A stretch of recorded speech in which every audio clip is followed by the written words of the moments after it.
Pikachu. I was like, well, Eevee's clearly the best Pokemon. But then I actually really realized I actually really do like Eevee. So, yeah, I mean, it is a good favorite because there's also a lot of Eevee merch, right? So if you really want to be like an Eevee fanboy, you really can be. You know what it is? Next week I'm going to the Pokemon Regionals next weekend. I'm going to be seeing Penguin there. Penguin, who used to do a bunch of StarCraft 2 stuff and is the owner of Apprentice eSports, or the co-founder. He's going to play in basically the video game competition, but he actually has an Eevee jacket for me that he purchased off the American Pokemon store for me. Like, I got him to buy it for me like a way back. I was like, we'll see each other at some point, just bring it. And he was like, okay. And so I see him next weekend. And hopefully he's going to bring my jacket because I'm freaking excited. And if so, I'm going to be running that on stream for a whole bunch of days because I'm going to be really excited to have it. So yeah, fingers crossed. I'm looking forward to it. Actually buzzing. At least it didn't say Charizard or Pikachu. And well, those feel like the kids' favorites, you know, like, you know what I mean? I don't like Charizard because every freaking Charizard card is so expensive because he's such a freaking favorite. So dumb, so annoying. Barracks in the middle of the map. That's how Spirit's going to open this series. Proxy racks it up, and we do see first Overlord went the wrong way at least, and the second Overlord will see this to some extent, but too late to pull drones against, which is obviously pretty good news, right? This is one of those scenarios where if you'd seen it earlier, you could have pulled drones, and if you pull drones, you can shut this down a little bit and so on. That is not the case here, so that's obviously really good to know. And now these SCVs are going to go moving forward. First bunker already going down, and a few drones are actually going to pull out to try and stop this. We put the first bunker quite far back, and the SCVs will just back up straight away. So just somewhere to fall back to for the Marines, and then I guess we're going to try and advance the position from there.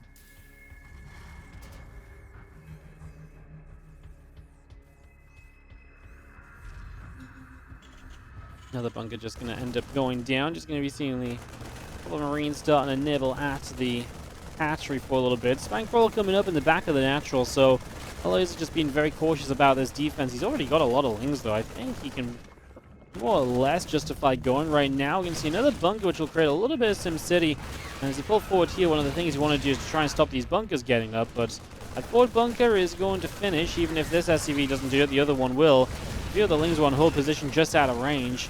That's annoying because it now means that this, hatchery is in range of the bunker, but he should be able to get a spine down in range of the bunker where the bunker can't fight back, but he's actually taking a lot of damage so far, and that spine is going to die. Wow, that's actually a huge deal, killing the spine off. Problem is, it had to reposition. It was in range of the bunker initially, and now Spirit's making a lot happen with this attack. Hatchery continue to take some damage. A couple of drones beginning to go down. Elazer's just going to GG out. Too much lost. And Spirit's going to take Glitter and Ashes away from Elazer. Big deal to start off the series. Wow. In the bottom left-hand side, we are going to have our red Zerg player from XCOM Argo. This is Elazer. Down a map at the start of this best of 5 against Spirit, who's going to send SCVs out again. Our blue Terran he is not messing around today. As across the map we go with these SCVs.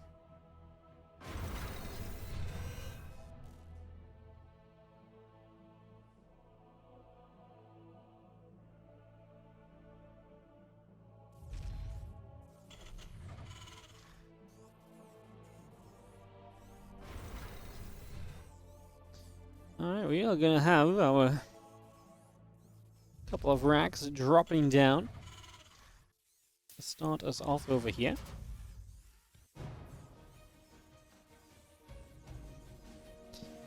Well, this time the Overlords are going to miss this completely, and it's going to be a 3 racks as well. This Overlord will see it eventually, so it's going to be again like a late scout, basically when the first 2 racks finish. The good news about the way this Overlord is currently going is that it's likely to see the 3rd barrack. So you get the information about it being 3 racks instead of 2 racks. And 3 racks is typically much more aggressive, right? 3 racks you want to respond to differently than how you respond to 2 racks, basically, as Elazer. Oh, he doesn't see the last racks over there, but he does see this one.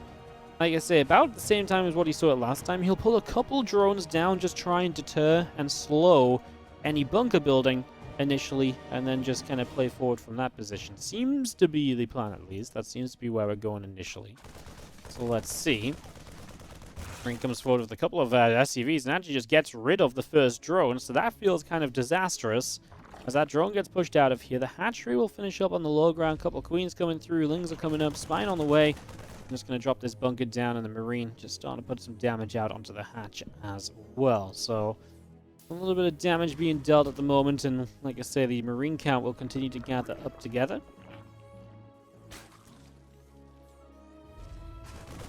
Drones coming over, they're going to start pulling through, as we're just going to be seeing our drones 1, 2 already going down, make that 3. I mean, big commitment to basically stop the bunkers getting up. Didn't even target the SCV, just goes to kill the bunker, which is funny because the bunker actually finished building.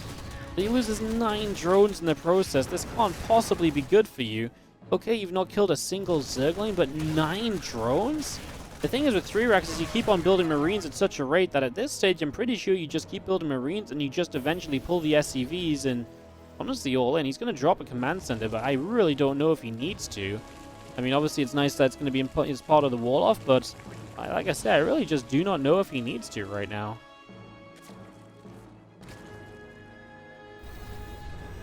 The Marines taking the watchtower, the Lings to the upper right side, going to try and move up here, but shouldn't be able to do too much just yet as they start to nibble away. And the problem is these Lings are going to be cornered in once the Marines get back home, so that's an issue all on its own, is a couple of SCVs will just be pulled to repair, and that's pretty much the end of this Ling threat. Yep, these Lings are cornered in, so you lose out on those, and Elazer is rebuilding drones rapidly, but quickly enough? I don't know, guys. Marines force those Lings out of there, and for the moment that will be that. He actually builds double CC in the base as well, so triple CC essentially behind this off before he takes gases. I mean, like I say, he did a lot of damage. I really wouldn't have hated him just going for a lot more Marines and just kind of committing to this, but yeah, just going to try and play something of the safer game here in the end, it would seem, which is alright as well. Also kind of fine, all said and done.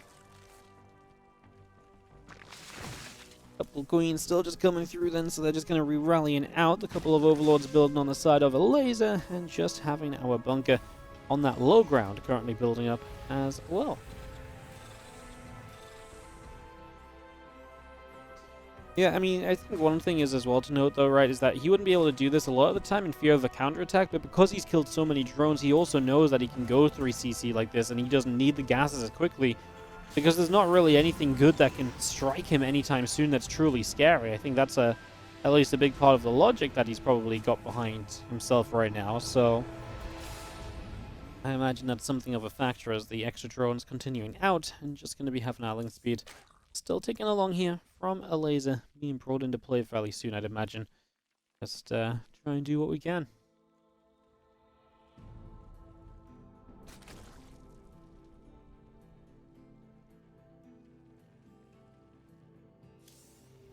Back on the way up, factory about to complete, and the third CC will be able to potentially lift off and move across down to the low ground.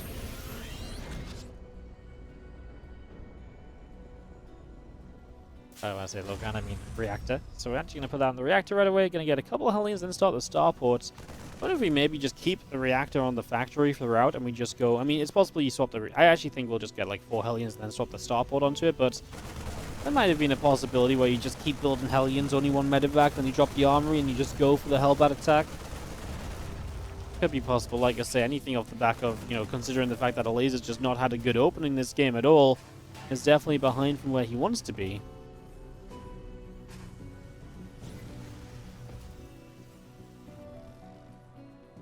Hellion's going to grab a Zergling already, he's just going to be able to take that down to start us out.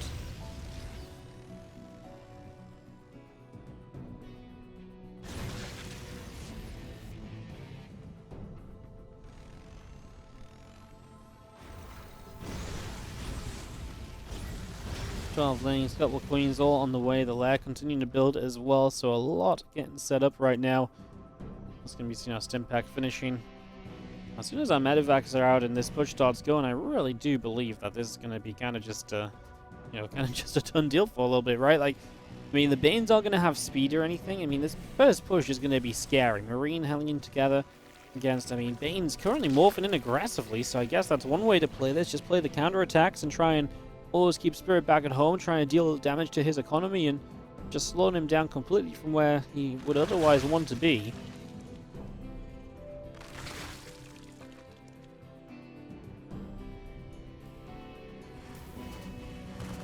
Forward go these first few Banelings, and gonna go crashing through to break open this position. Like I say, this is working because Spirit's out across the map already. So 8 SCVs go down. Yeah, he was moving down the left-hand side, so it's gonna work from Elazer. It does damage, it'll buy him time. As he makes 30 more lings, he's actually only gonna be equal on workers, but I mean, that meant that this damage had to be done. And they just completely relied on the timing of expectation, knowing that Spirit was likely to be moving across the map to do damage. And of course he was. Fantastic play from Elazer. What a catch, what a play. Puts him into a great spot as the centrifugal hooks at Baneling speed continues up as well. SCRT Evolution Chamber is coming down. Arlene's still trying to make something happen over on this side. Again, more SCVs dropping. And so far, Spirit's not found anything. And I mean, again, more than anything, it's the time being bought here. The time being bought right now is kind of ridiculous. Goes a huge way as these Marines drop off. Lings and a few drones will be in some trouble.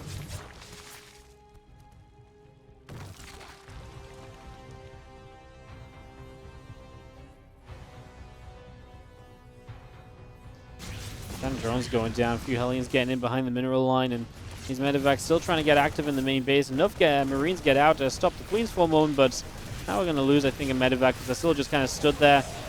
Now it's going to be time to lift and get out, but I mean, even leaving that kind of close. 13 drones dying.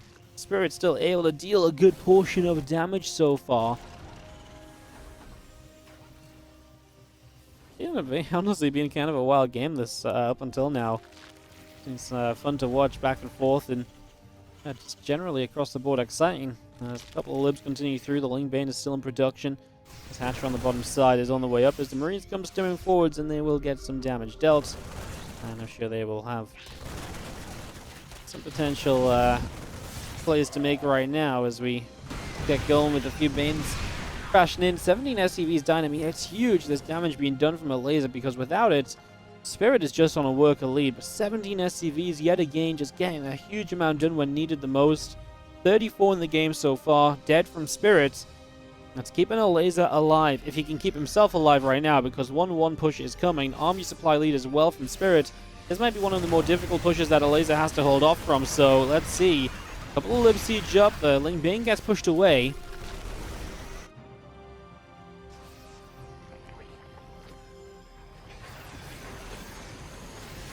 Lib still siege. I mean, this is so hard to break when you've got Liberators and tanks here to work this position.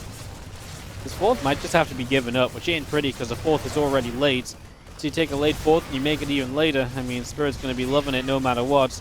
Lib step forward again. Are they going too far forward is my only question, because now targetable by the Queens.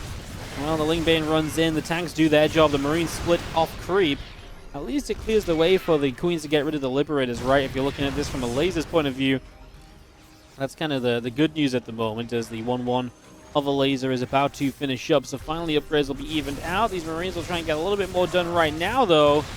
And I mean, you Liberators are just going to try and draw back into them to make as much of that advantage as you can. The counterattack from Elazer, he starts to send some units across the map, knowing that that might be one of his better choices in terms of actually being able to deal damage here.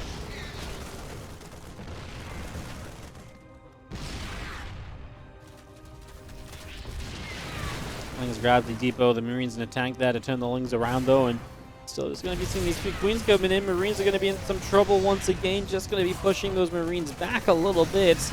These Banes come crashing forward, bunker, depot, Marines all dying, but no SCVs, and so Spirit's economy continues to climb back up. 60 SCVs still in the game at the moment.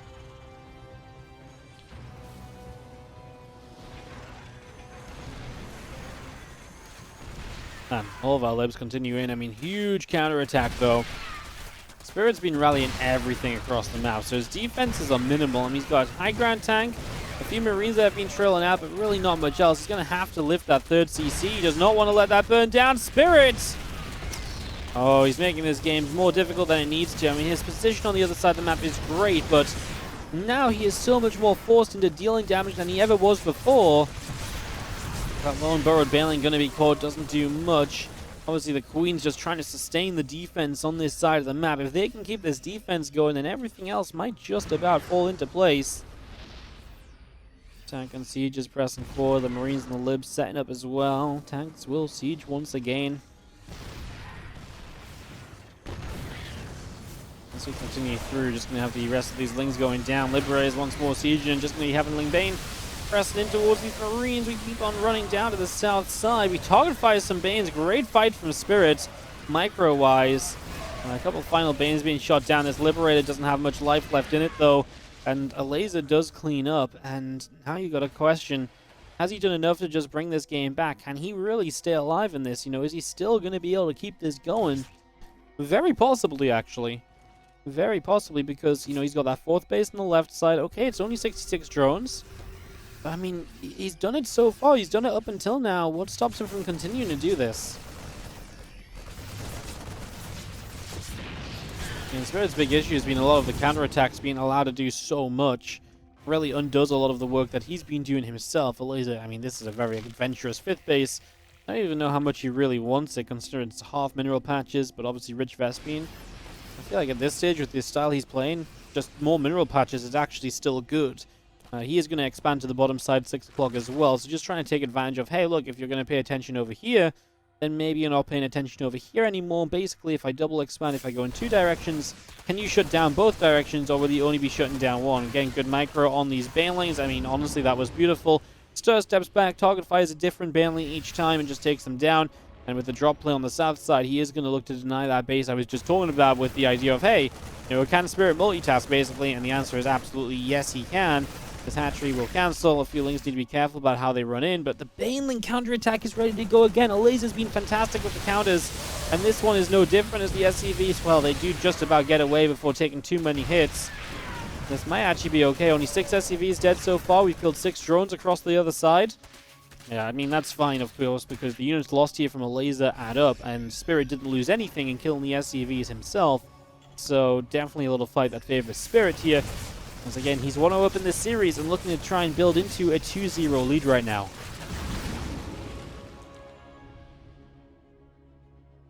This medevac's just going to lift, move down to the south. The other Marines coming over. Liberators will siege up overhead. A lot more Marines continue to run forward here. Queens will be picked away at.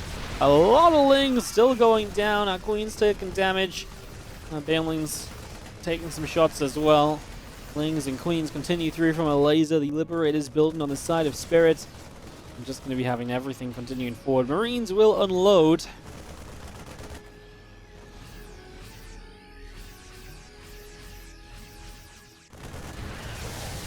Just going to be seeing a couple of Banelings continue to run through. The Ling's going to get turned around once again. The Overseer, the Lings, everything getting chased away. Just going to be having our medevacs loading up one more time here, and they're going to pull now around over to the far right-hand side.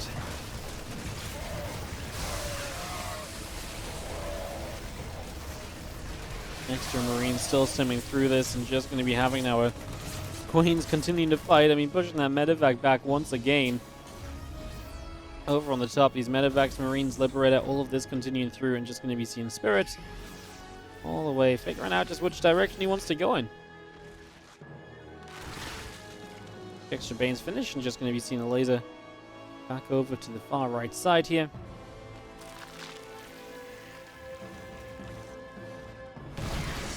Let's see what happens as our feelings will continue through. A few Banes crashing in, just going to be seeing SCVs taking some shots. 13 workers going down. I mean, that's a lot of workers that fall pretty much instantly. Overseer in the fall, just going to see the bunker go down on the low ground, and the medevacs loading up extra units, and just going to be seeing the orbital still burning at the moment.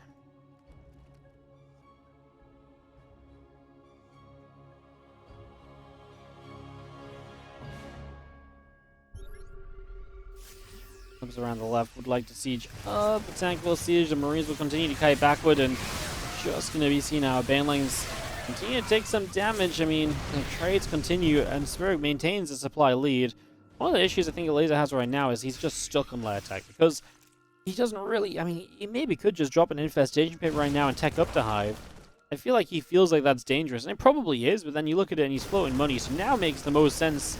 If you're ever going to do it now, right? but he's looks like he's just caught up in the moment, and honestly, probably still on his mind is just survival, which is, for the most part, just to, prioritize unit production, right? You don't really need to go any different or any crazier than that. Prioritize that unit production, make the most of it, get the most out of it. It's just going to see our medevacs loading back up, going to hop down towards the high ground up there. So this drop play continues. Drones will begin to go down, and quite a few of them at that. And obviously at the same time, we're still pushing down the south. We're going to find some overlords. Maybe the Lings are something you can't engage into as easily, but it does feel like Spirit is now starting to take advantages that you don't really bounce back from. 13 worker lead seems to be stable. There's no counterattacks happening from Elazer. He's been taking damage on both sides of the map. And Spirit also has +3 attack on the way. And again, Elazer's attack has just halted here. On the lair tech, just has not gone beyond 2-2 upgrades, has not got any investigation into like an infestation pit, so you can't move into the hive or anything. Very much so is just kind of stuck on what he's currently got. And again, like I said, I can't really blame him either. He starts a missile upgrade for what? I mean, that's really thinking into the future, because he's not even started a structure that can build missile-based units. Good kiting as well. The Marines just sitting behind the tank is brutal, and the Banelings just don't even get close to them. And fight after fight here has just been great from Spirit. I mean, income advantage has started to even out as well. Army size has pretty much always been in Spirit's favor.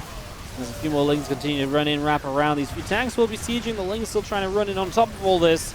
The Liberator will siege up as well, trying to fight back these Queens. And still have the extra Marines coming in from the top right, and they're going to get here. I mean, again, Elazer, credit to him. I mean, he's holding on beyond all expectations, and Spirit at the moment probably needs to start thinking about a 5th base too. It's just that kind of time of the game. I'm not sure if he would necessarily struggle to take one. I believe he's floating one up to the top left, so probably to basically put behind this aggression which he's maintaining. I will say one thing that's interesting. There's a couple tanks, but just really not a lot of factory units, right? Just consistent Marine production. And even then, only on 5 racks. Feels like one thing that could kill Spirit is if he takes a bad fight and then his infrastructure isn't set up well enough to rebuild. I mean, that's something which comes back to bite you almost immediately. So that's something else to, keep an eye on, basically.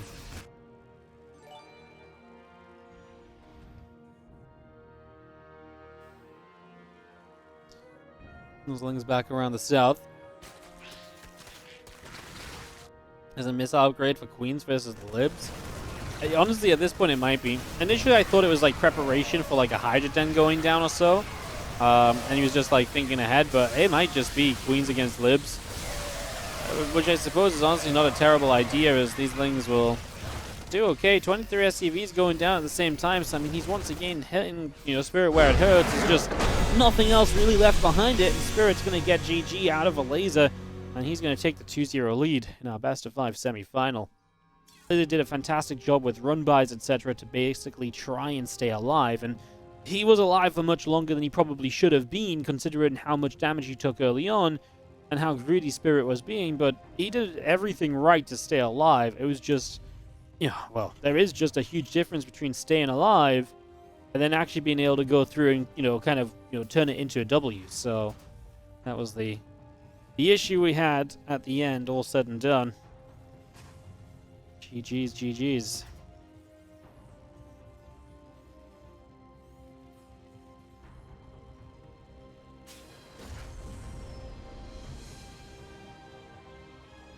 Alright, well, Spirit just seems to be in a proxy racks kind of mood. Obviously, whatever it is today just feels like proxy racks every game, and that's going to be his plan.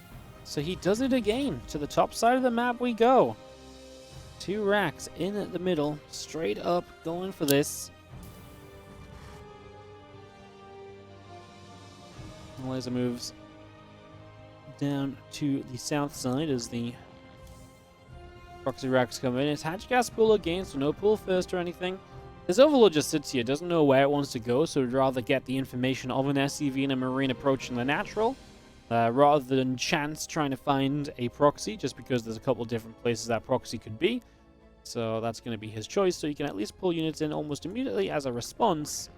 Obviously, at least would be kind of nice.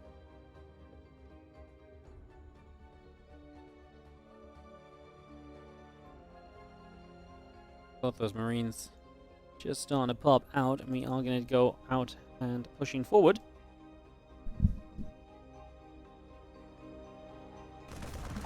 So in we go. Just going to have this Overlord already taking a few shots as it gets pushed up to the high ground. Bunker starts. Immediate spine crawler in the back of the natural from Elazer. So that's going to be one of his choices. That priority is interesting. Puts it down pretty much at the same time as his queens. That does delay stuff like Ling, right? I mean, it's 100 minerals that go down there rather than elsewhere right away. So stuff like Lings or potentially queens a few seconds later is not just going to give up the bunker build for a moment. Obviously just wants to focus on keeping these Marines alive. Looks like the bunker is going to end up cancelled. So Elazer doing the right thing, just leaving the Lings on that to get the cancel in the end. And with the spine crawl, I just don't see what these Marines will end up doing. But are we not just happy to have already killed a few drones, forced a drone pull? We're going to have a spine crawler force as well. To me, that's a lot of economy that's being knocked down already from Elazer. So would have preferred, obviously, to get even more done. But yeah, I think all said and done, when you look at this, it's actually really not that bad. As 2 Lings remain, this last Marine, and now a reinforcement will continue to fight. Now, like I say, if there wasn't a spine crawl and this doesn't do, you know, and this basically does the same amount of damage, then I'm like, yeah, it's not that great, right? But yeah, with the spine crawl invested too, then I do actually think this is okay for Spirit. He lifts the barracks, floats them back home, and brings them back with these other Marines, which are just on that journey homeward bound as well. Well, they were actually going to stop in the center, camp out a high ground, and just say, hey, if you, you know, run some units up here to try and get across the map and get info, I'm here waiting for you. So, you know, it's going to be good for me, and not so good for you.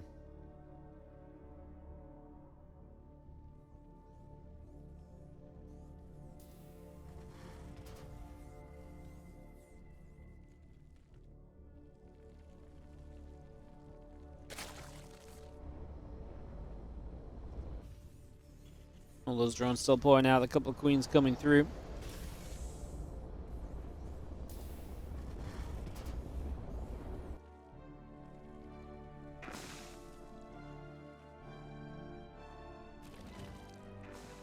I'm just going to come out, going to drop down the hatchery.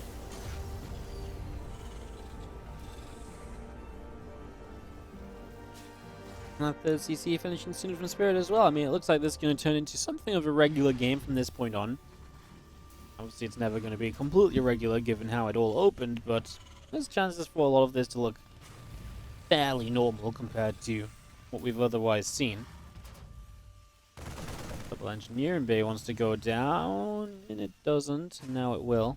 A little bit of a choice to be made there.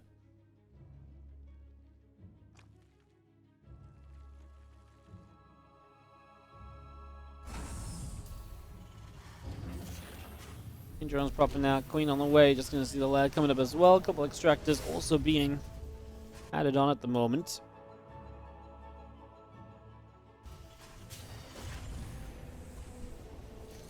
Impact coming through, our Marines all rallying out, and the factory just going to move off the reactors. The Starport will land down instead. A couple of medevacs on the way out, with the factory starting up the tech lab.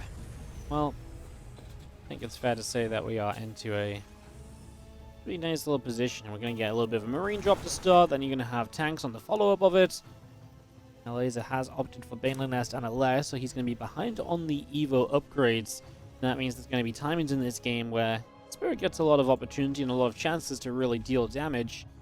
So that's something else for us to be watching out for.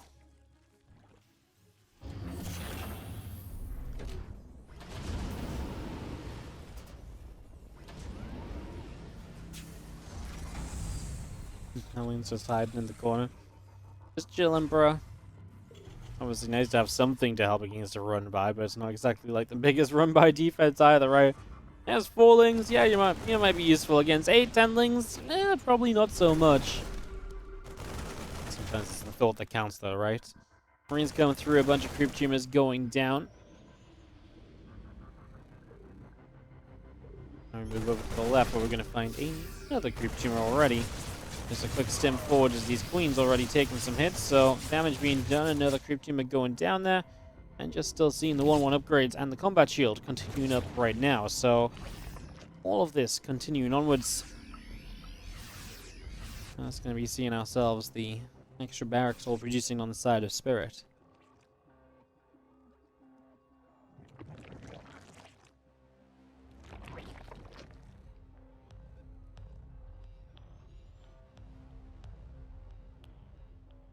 A lot of Marines that are hanging out on the left here as you just have the group spread continuing to edge forward a little bit. The Marines and tanks and medevacs are going to be moving back up the left and just going to go and join up with everything else as well. Ling gets taken down.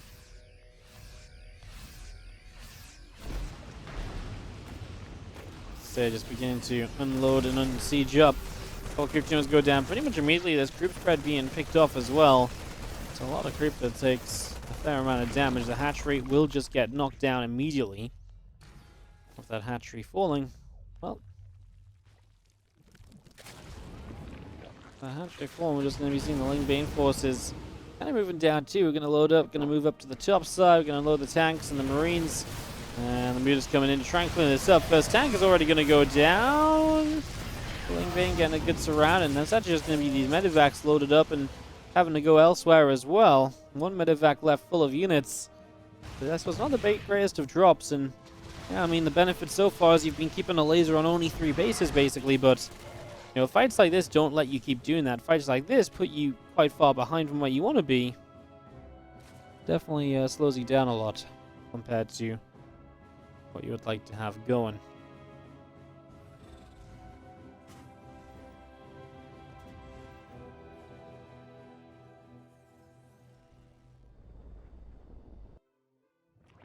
CC will go down to the south, and we're just going to be having the mutas still out on the map. Couple tanks beginning to siege.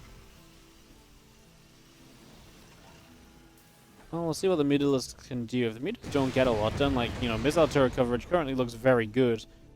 If the mutas don't do anything, the next push from Spirit could be kind of deadly, right? Because then the mutas are kind of, you know, not doing their job of creating harassment. And yeah, I gotta say, the missile turret coverage is not just good, it's very, very good. As we do have a little bit of action in the main base of the Zerg.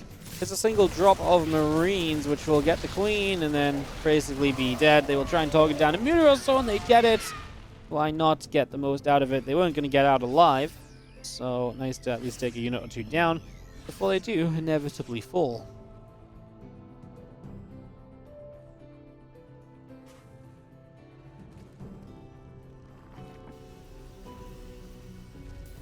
As we just hang out over there, more CCs continuing out. Gonna get rid of an SCV, missile turret still firing, and Muta's taking some shots still. I gotta say, it's gonna be tough just to find openings, even with more mutas. Even if you can start taking down those turrets, there's just so many of them. Like I say, the coverage is it's so good across the board. There's just so much of it.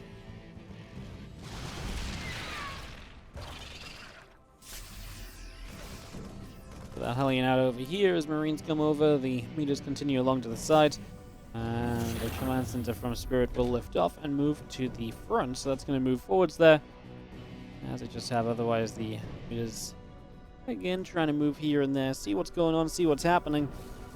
The Marines stemming forward is going to grab a Zergling, and again just trying to find a bit more damage onto this entire army.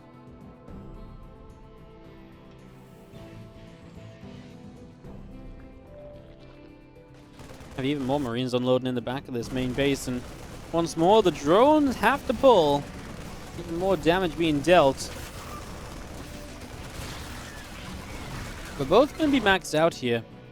And as the laser sets up a little bit of a Muta Bane run by, my question was actually going to be more along the lines of, can a laser actually defend if there's a big fight? Well, Bane run bys, or just run bys in general, are definitely the right idea, right? As it's just going to target down the planetary. But a mine will blow up these Banelings. The planetary is just too far gone to really be saved, though. So the planetary goes down. I mean, we've got new CCs that are going to be able to replace it fairly close. I believe one is, I don't think it's finished yet, but it can just lift and move over there pretty much as soon as it's done. The Thor introduction to this army, really nice as well. That little bit of splash the Thor provides is really scary to those mutas. It really, you know, is something that those mutas don't really want to be dealing with, so they are quite cautious about it. And a lot of the time it is going to force them to disengage when it is needed most, perhaps.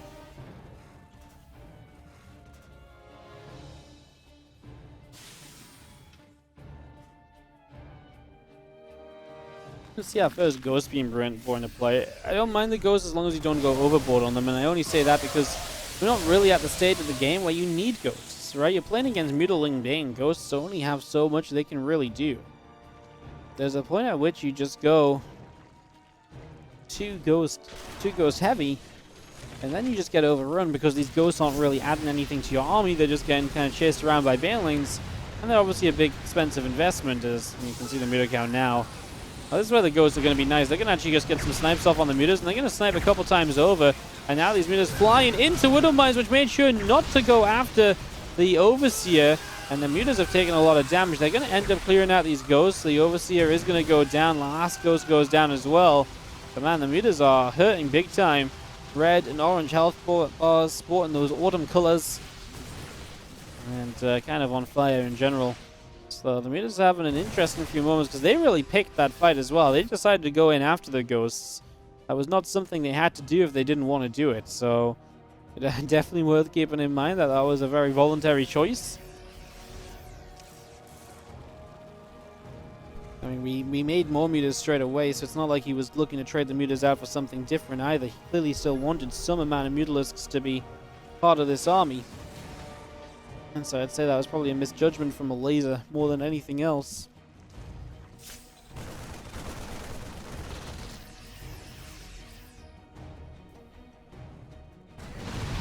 We're taken down. The mutas backed up for long enough for their regeneration to kick in, so they're going to be able to come back now. And, well, like I said, I mean, it gave you a few moments of preparation and calm as Spirit without having to deal with the mutas, but now they are back.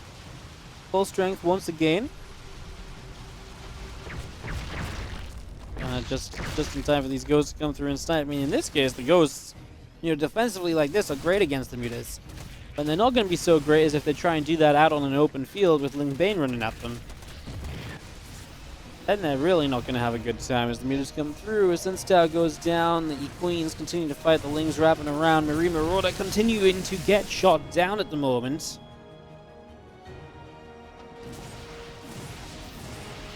Marauders will unload and drones continue to take a beating. It's going to have our mutas back to the top left-hand corner as well.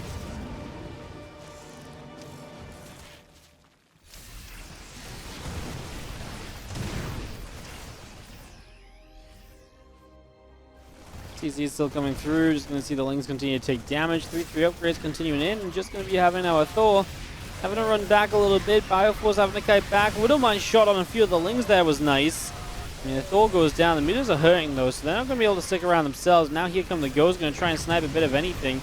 I mean, the Banes are just dying so quickly anyway, running up here, and those Marauders never died in the front line, so they stay alive. I almost kind of just want these ghosts to stop sniping, conserve their energy for something more important. It felt like whatever they sniped there just wasn't needed. We are going to get to the top, and that's actually maybe going to be a base kill, but have we gone too far? Because surely there's some units here to take advantage of this and to kill this Bioforce off, especially considering the ghosts are here. Dropping down some snipes. Ghosts on the bottom side cloaked up, trying to get something done. The Danes are crashing through. There's only really Lings left. I mean, not bad from Spirit, but he is going to lose everything still. At least he made a trade out of it. Look at the money in the bank, though, from Elazer. 4.6k. But it's all minerals. He doesn't have any gas. So he can kind of only really build Zerglings. Resources lost actually only just in Elazer's deficit, about 1,000 behind that of Spirit.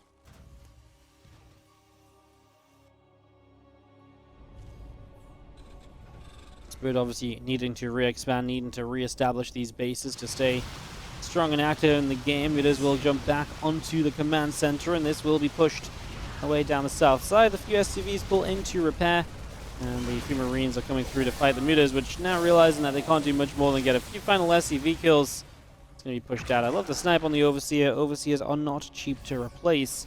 It's a lot of gas to rebuild an Overseer, and you kind of need them to detect mines and stuff, so it's A, a necessity for the Zerg, which means they have to rebuild it, and B, it's an expensive necessity, which means they're then spending a lot of money to rebuild it, and obviously, again, that is typically very good for you as the Terran player, so it makes them a very worthwhile target.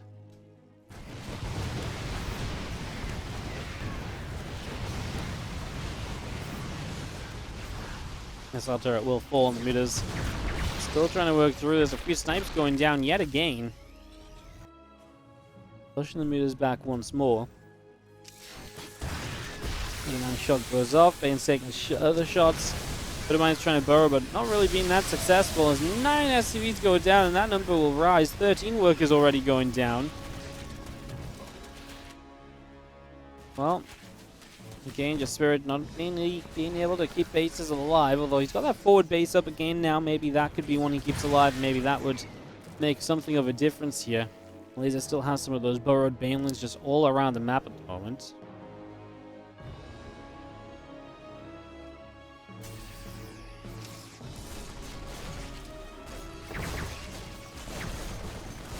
So Ghost is continuing to come in.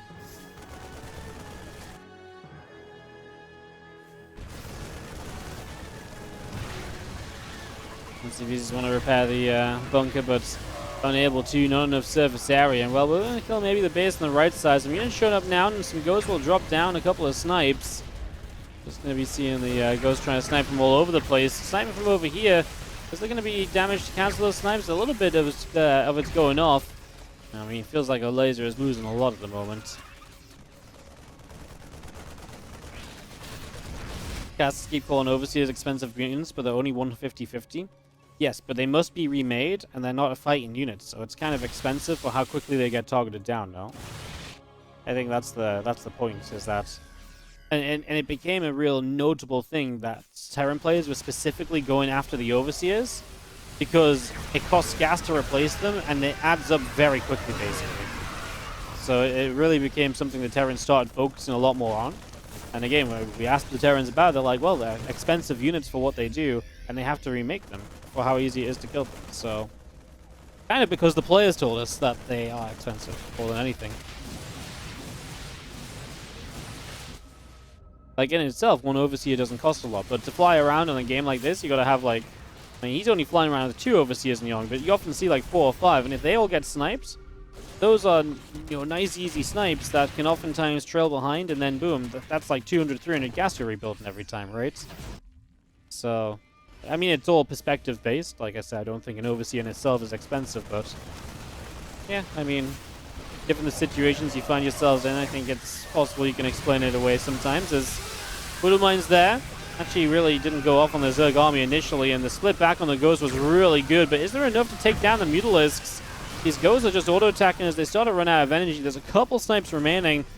Elazer has the supply lead here by about 20. The army supplies are very similar, though.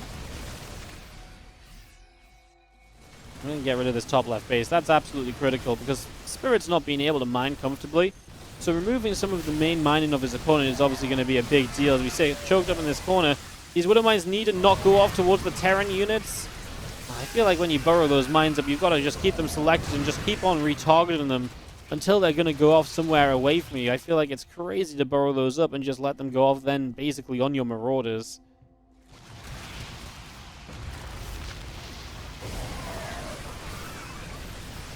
Fire Force just going to sit here in that little gap as, again, a lot of this is just coming down to can the choke points help the Terran out enough. And so far, yes, Spirit's staying alive. He is staying in this. He needs to take another base, though, like, without doubt. And another base is almost necessary at this stage. He's trading better than Elazer, but you look at income, and Elazer had that huge spike earlier where he mined more. That said, though, that's obviously kind of fallen off a lot now, and they're starting to mine even amounts. If Spirit can just keep new bases coming out, because Elazer gets new bases every now and then, Spirit just hasn't kept one alive for a while. Looks like we're going to try and keep the bottom right alive. The Lings running in there will take some damage. I mean, that was a hefty stim for Lings that were basically already turning around, so a little bit costly, something to be cautious about. Don't want to get overboard on that. As the Bio Force is there and pushing the Lings and the Mutas back away up the right-hand side.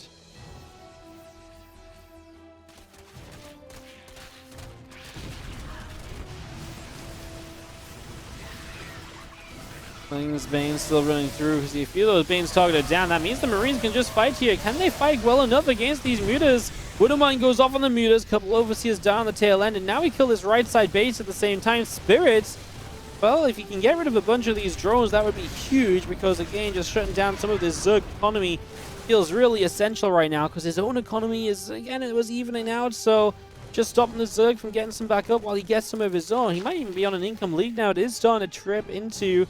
or trail into, dip into, whatever you want to say, into Spirit's side. Oh, wow. Again, Spirit leads 2-0. Looking for a 3-0 here against Elazer.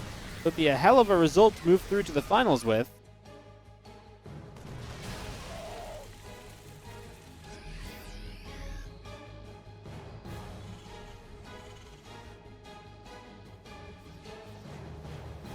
And Ling's are going to go dive bomb the bottom right. He knows the importance of just not letting this base up, especially when some of his own bases have been denied. However, it comes at a cost. Yes, he gets some SCVs right away, but these Lings will begin to fall. So it's going to cost you those Lings, although we didn't actually scan to clean up the burrow. Obviously, Spirit just busy with so much going on at the moment. Doesn't think of that, and that's obviously a little bit of a downfall there as the Muta's back to the top side. Spirit holding the 20 army supply lead. Can Elazer? I think big question. If he could slip some spellcasters out, that would go such a huge way right now. Got an infestation pit. Just try to slip in a couple infestors. A couple fungals that are unexpected could be just game enders, right? So wouldn't mind seeing that at all. Spirit with this bottom right base up and online. Next base has got to be that forward bottom right base, and he's already got an orbital floating there, and I don't blame him, because if you're going to hold this base, you actually hold that base by holding the forward base. So basically, you know, take two bases for the price of holding one base. That's generally the plan, and that's going to be how he tries to play it as well. So I don't think the wrong idea at all. Definitely on the right track as Mutas dive in for a missile turret. Rotor's still pressing through. These SCVs are continuing to go down. We do get a couple snipes going off from the Ghost from afar, but they can't reach everywhere. So 20 SCVs will die. And honestly, not much of a response going forward either, as yeah, these Mutas are having a fantastic time. 23 dead workers now. Army supplies have evened out. Spirit didn't leave anything low ground there to help, and oh no, he didn't split here against these Banelings either. Now you've got a lot of Zerglings running in after this to try and help, and these Marines, they are just abandoned, and the Medivacs are on their own as well. The Widow Mines will burrow up, and they will do very well to begin with at least, so that's something. These Ghosts are going to get caught as well, and you know that's just not what you want to have happen. Widow Mines going off, hurting the Terran units as well, though Spirit just lost control at the end. Horrible fight towards the tail end there, and it was just such a close game that one bad fight decided everything. GG's, and Elazer is going to take map number 3 and put himself on the scoreboard. 3-month resub on the Prime. Thank you so much as well, mate. Appreciate the support. Thanks for dropping by, and thanks for showing some love. I really do appreciate it. As we dive to the top left-hand side, the red Zerg player, this is going to be XCOM Argo's Elazer. Bottom right, our blue Terran player from Kai Z Gaming, this is Spirit.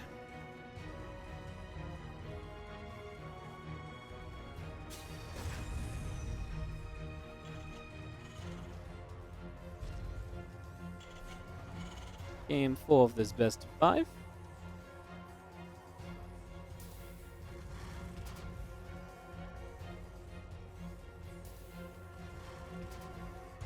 Let's just get this up and rolling. And see what will happen.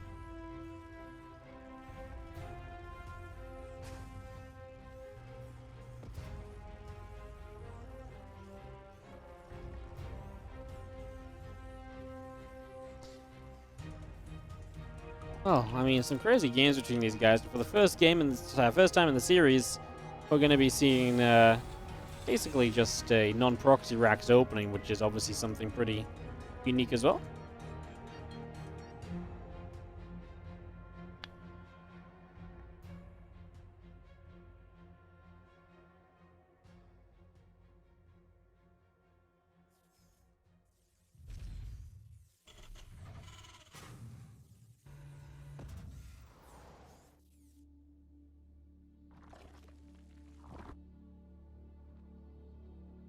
There's a little update, by the way, guys. Obviously, this series, especially going into another map now, is definitely turned into a little long one, which is fine. No problems at all. But just an update that we will be looking to run both the final round of 8 matches at the same time. So yeah, just letting you guys know that basically we're looking to run Special versus Max Packs and Clement versus Forjumi in sync, just because we gave a schedule to the players, and right now we're getting a little bit off that schedule. So if we can just bring it back by running those 2 matches at the same time, that would be great. Especially because it's our last chance to bring the schedule back a little bit by doing that. We don't then want to, you know, have 2 really long best of 3s, and then, you know, basically the entire day goes like 2 hours off schedule. So just a little heads up that that is going to be happening. And if that does, well, at least we're trying to make that happen. If that does happen, then we would cast Special versus Max Packs, and Clem versus Forjumi would be covered on the very least on the German stream, if you wanted to watch that live. So just a little bit of a little bit of information for you guys, just to let you guys know what's going on and give you guys a little bit of a heads up. I'll let you guys know exactly what happens after the series. Just wanted you guys to have a rough idea what might happen. In this game, we're going to get a Hellbat attack from Spirit, so he's going to mix it up massively. Not every time we see a Hellbat attack.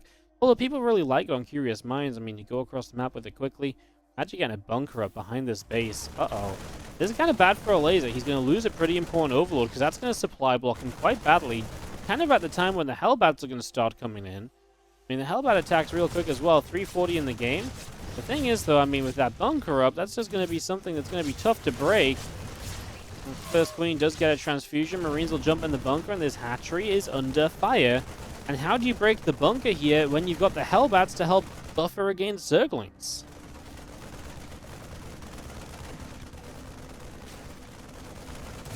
Two more Hellions showing up, and that's actually a bit of a shame from Spirit, because he loses one of them for free.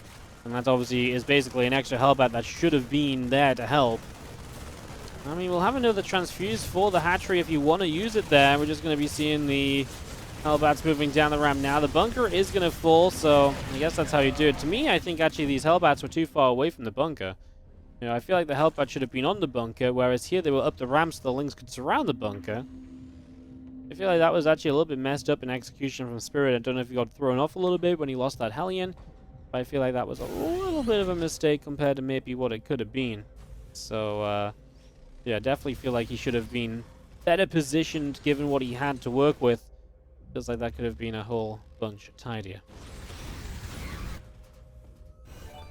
I mean, the good news is the Hellions are still alive, so you didn't lose a lot in this Hellbat attack.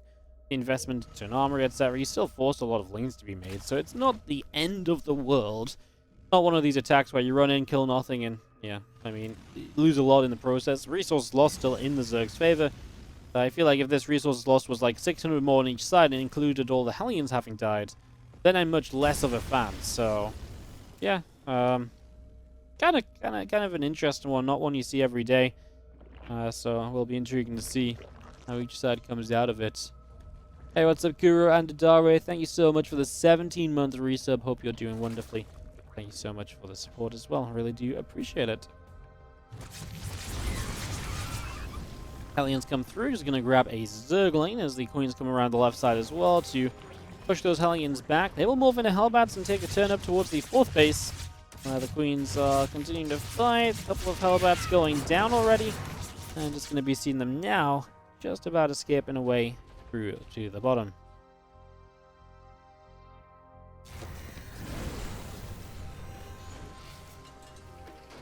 Come out on the watchtower, just going to be seeing out 1-1 upgrades continuing through. The drones continuing up as well. Our extract is continuing in, and just going to be having the, I mean, the first time in a Spirit, I'm always intrigued like how the Zerg survive when this 1-1's already coming through, right? There's going to be stim and combat shields. That first push seems so scary. I guess you would have baneline speed to help with it, and that would be a major part of, you know, creating a defense here. So I guess that's what we're kind of looking out for.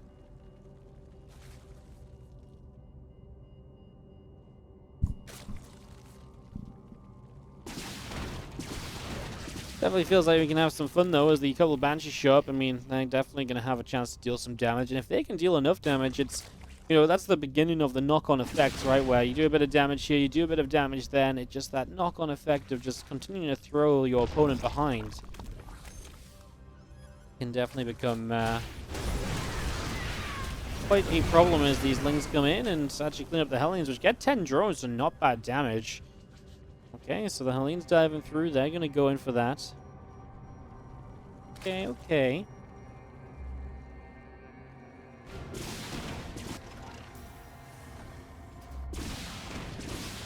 So I see a couple of Banshees continuing to pick up some creep spreads. I don't mind that either, right? Control the map a little bit with the Banshees is absolutely fine as well. There's a lot to be said about having that map control on your side.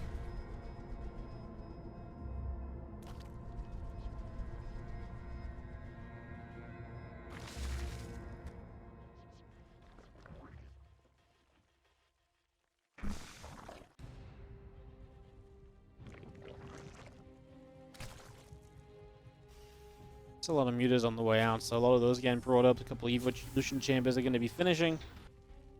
Extra lings all coming into play, and just going to be having our extractors finishing up very, very soon.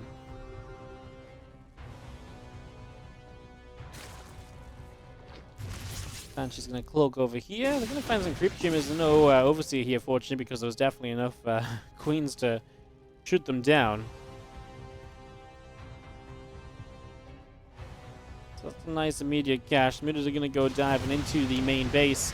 And there is an SCV going down and an initial reactor going down.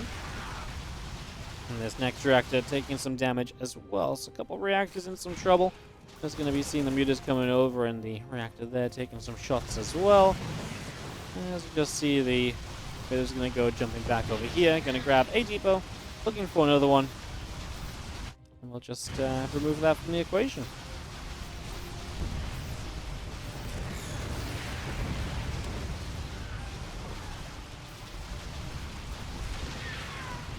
The depot going down and just going to continue back through.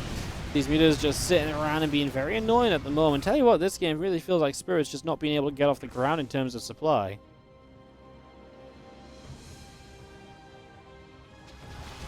So see a couple mutas going to go jumping up. Banshees are just going to get cloaked, and Banshees will end up flying into a spore crawler.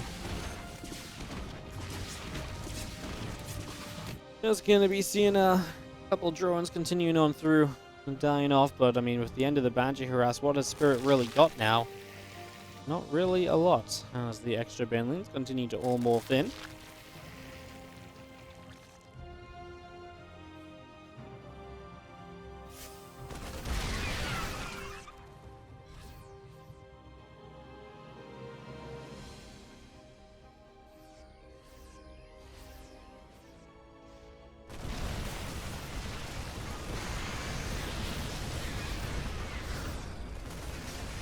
A nice defense. I mean, this is just horrible from Elazer. First he loses the Banes running in, they don't do anything. Then the Banes on the retreat get taken down as well. That was a less than ideal attack to start out with, to say the least. It's just going to be seeing the Bioforce is still pressing up. The Ling Bane kind of looking to run forward a little bit as well. They wouldn't mind, still burrowed up over here. And just going to be having our... Well, I mean, basically Spirit's starting to play the long game, right? Ghosts on the way up as well, so all of that continuing through. Just going to be seeing our mutas just going to go in after those depots, so depots will continue to take some shots. I mean, the more that this happens, I mean, it's nice, right? We're going to say that these Banes actually do crash in, and okay, not too crazy there. Only 4 SCVs. I thought maybe a couple more go down in that initial burst of Banelings fire, but Spirit just lined up 5 Reapers. I feel like that's a mistake. I feel like that might have been a misclick, right? Suddenly 5 Reapers on the way. It just doesn't seem realistic. I think he just canceled them as well, right? Yes, okay, good. I was gonna say that's actually very expensive as well. It's like 250 gas if you're gonna misbuild 5 Reapers. It's definitely not the unit to be misbuilding. Continue to drop some snipes off the ghosts. Scan around, trying to see what else is going on. Just going to be having now a 2-2 about halfway done. There's a group of Banes running in here, and the tank fire is reasonable. A couple of Banes crash through, nothing too crazy. Just going to be seeing the meters still cleaning up across the board.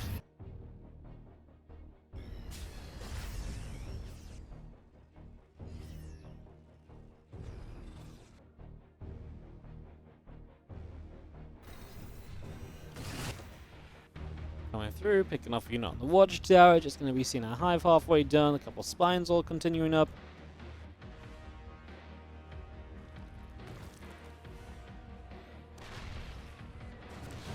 Sling Bane Meter Force starts moving down over here, and again, it's just the same base over and over again. And Spirit's like, okay, cool. I mean, my Ghosts just sit on the high ground. They get some kills every now and then. Yeah, you're finding damage, but he's also mostly looking in the top right. This is a little bit worse, because now these units get into the natural, and that probably wasn't meant to happen. Now you lose a few more SCVs, and I feel like you're really bargaining for. But this is where these ghosts should be sniping those mutas. They missed their chance. They moved to the side to potentially defend the low ground attack. And by moving to the side, they then didn't get a chance to hit the mutas that then finally moved forward. And that felt like it was what they were waiting for. The 30 army supply lead, though, still here from Spirit, who will have a Widow Mine going off to help initially on that Thor. And Bane's having to be turned around. Army supply collapses and really does just close in pretty much immediately there as a laser rebuild straight off the back of that. These Banes kind of just crash through. Spirit's not stimmed, and just a moment of not paying attention. This position is starting to fall apart. These ghosts are all stacked together as well. I mean, what was that, right? I mean, just coming in from a horrible angle. I mean, I believe those were all the ghosts in the main, and I guess they just pathed bad. Not even badly, they just pathed up through the left-hand side, and that just how happened to be exactly where kind of a laser would have wanted them in that moment. Army supplies are still even, but it just feels like it's getting worse and worse for Spirit, who is finding less and less success over the next little while. Wouldn't mind shots going off, a little bit of Ling Bane being done. But the Widowmine shot goes off, the couple Banes go down. Just going to be seeing the mutas coming through here. The Banes moving in from the bottom side as well, looking to keep chasing this Bio army away. That Bio Force gets chased all the way out to the upper right side. A couple of Marauders come through. Widowmine burrows, another Widowmine. In fact, multiple mines getting burrowed across the board at the moment. Spirit is just about hanging on in there. He's still trading better, but of course, income-wise, he's in a horrible spot. If he can hold out a while longer, maybe that starts to dip down as a laser mines out. But obviously, continuing to hold on becomes tougher and tougher when your supply's dropping off and you don't currently have the money to kind of do what you've already been doing before now, right? So, losing some Widow Mines over here as well. Looks like Elazer is well on his way to pulling this back to a 2-2 series. Extra Banes continue to morph top side. The future engines will press forward. Just going to be having our extra Banes finishing up as well on the top. They're going to keep on rolling around as well. Medevac of Widow Mines trying to see where it should go. As these mutas are just going to come flying on through, they're just going to go straight in after this orbital. The SCVs will pull into this as well, and the orbital command will be, well, trying to be repaired. Well, snipes coming through, the mutas getting chased away, and just going to see the orbital turn back around to the front as the medevacs unload a whole bunch of Widow Mines. Lings get blasted. My goodness, that's a big bit of damage, but it doesn't matter. Spirit doesn't have enough overall. Elazer will tie us up 2-2, and that is going to take us to a game 5. To the top left-hand side, we're going to have our red Zerg player. This is Elazer from the Brink of Defeat, bringing it back a little bit. He's the red Zerg in the top left corner now, 2-2. Especially after that hardwire game where things are not looking too pretty. So, we'll see this one ending up going all the way. Not so much for my schedule, but like I said, schedules can be fixed. Yeah, great games of StarCraft 2 can't be replicated, something like that. I don't know. Bottom right, Spirit from Kaiser Gaming, now Blue Terran player. As we get this one up and off the ground.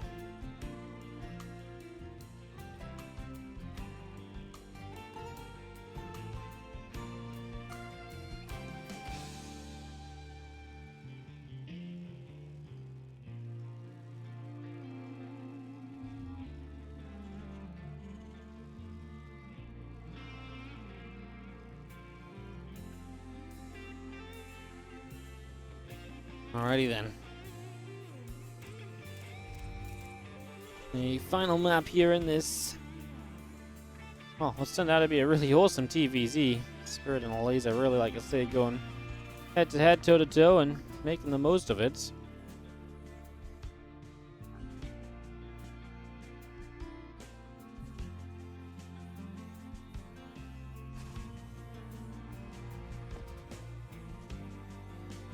No messing around right now as we get into this one.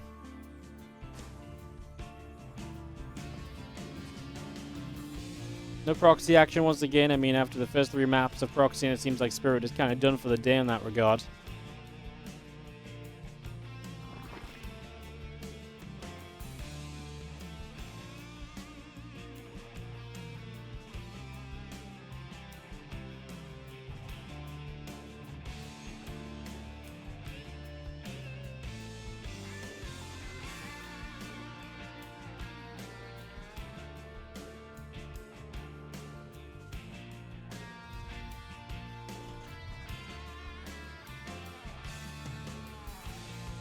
This was CC first in Spirit, so something a little bit different. Something that Elazer, because he's off scouting for proxy racks, is not actually really going to be able to scout or do anything about reactionarily to. So nothing too wild about it, just nice to get away with that a little bit.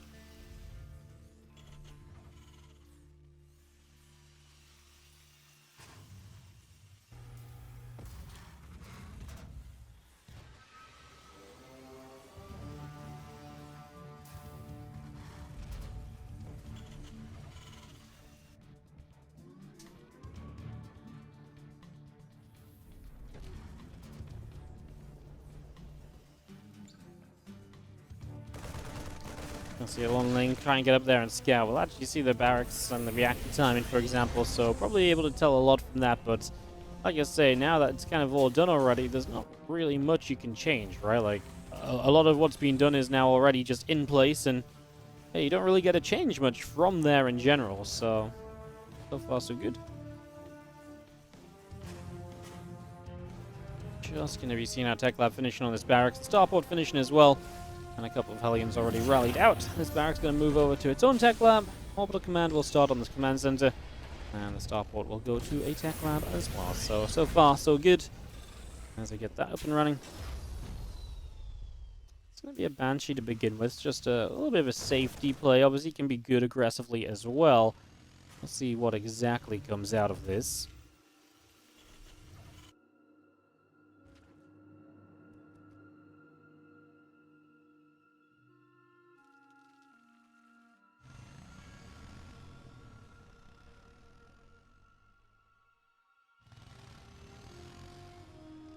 Hellions is making their way across the map at the moment, then just continuing with that for now.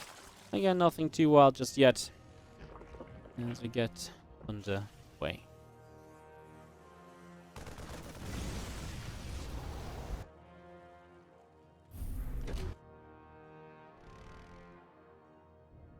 It's going to be a roach run from Elazer. He's got some gas banked up, so he's definitely going to make those roaches early. I mean, this is exactly where you want the Banshee, and you know, the fact we're seeing a cloak coming up means we're probably going to see a second Banshee.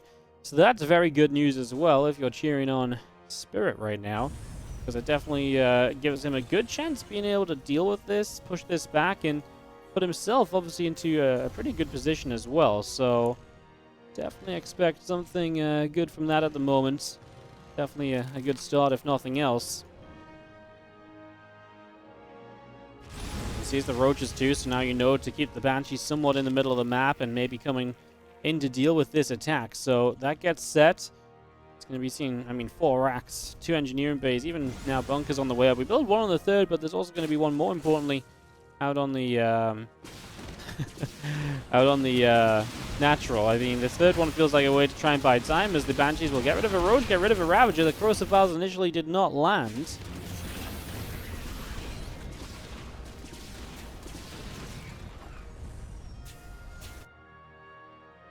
Nothing really came out of that just yet. It's just going to be seeing the, well, action continuing just for a moment or two. Going to see what exactly is going to be next. A little bit of damage being dealt with these lings, but the Hellions are there to turn it around, and definitely doesn't feel like it's a good time at the moment for Elazer. Just getting chased down with everything, not really finding any initial damage. Of course, I mean, he droned heavily behind this, but that initial commitment to roaches, it will slow down other parts of his build here. So while it doesn't seem like he's super far behind, he's definitely going to be a little bit off from the position he would have liked to have been in, at least.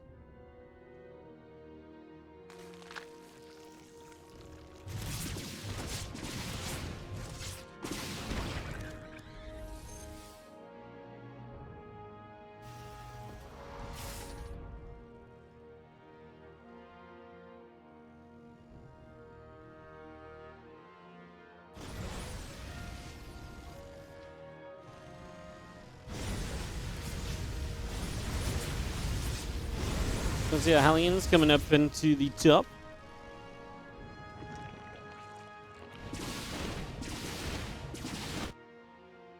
Skipping it around as we do have our progression in this game continuing through. Have the Banshee's getting a cancel off over to that side as well, so that's a nice little something as also to add in there.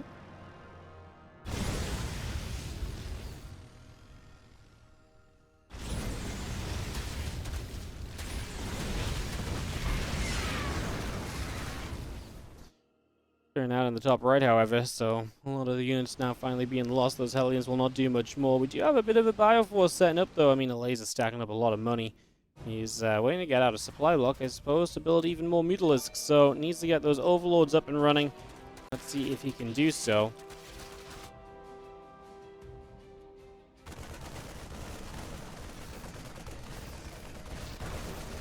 That's going to be seen. Our Marines still running around. They're actually going to go up to the top here, and they're going to have not a bad time pushing forward a little bit.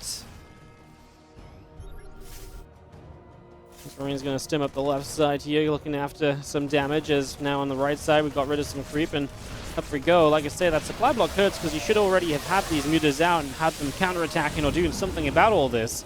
Instead, they're still in production while these attacks are happening, and it's just going to make things that little bit, more difficult to really deal with. Even as Elazer spent all his gas, he's still behind on supply. He's heavily behind on upgrades. Those are some of the consequences of the opening that he did. Yes, he came out on an okay work account, but he is being horrendous otherwise in terms of, like I say, the upgrades are one way especially, which he really falls behind on.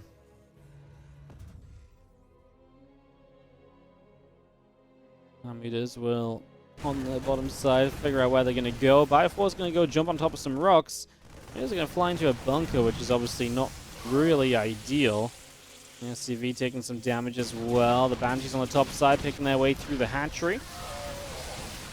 And those few Marines still going down. These Banes starting to waddle forwards.